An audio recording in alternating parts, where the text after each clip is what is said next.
It was once described by the severed synthetic head of Ian Holm as the perfect organism.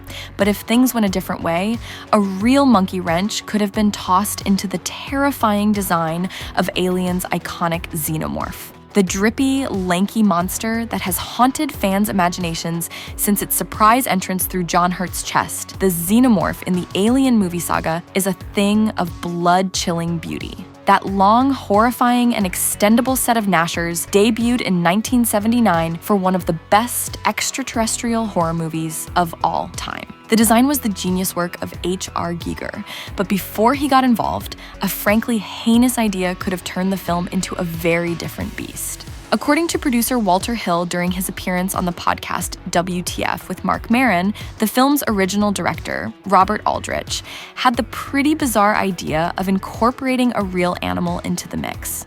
And he said, I don't know, just off the top of my head, maybe we could get like an orangutan and shave it. And, then train the son of a and we just, because you shouldn't see it very much.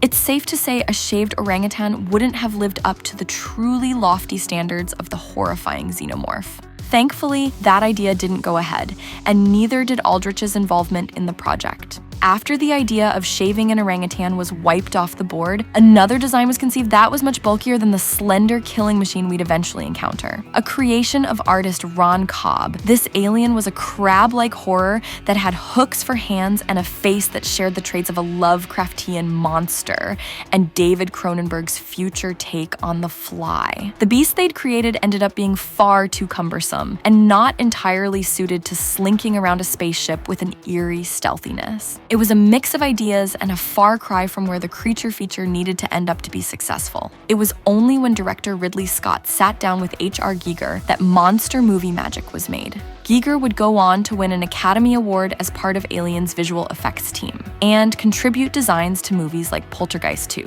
He also became well known for his album covers, which were commissioned by artists from Emerson, Lake, and Palmer, to Debbie Harry, to Danzig, and his designs for video games like Darkseid. While a lot of the fear factor of the final product was Giger's doing, it's worth noting that at least one trait conceived during Cobb's creation process carried over. His crab-like creature had acid for blood, which became one of the Xenomorph's most terrifying traits.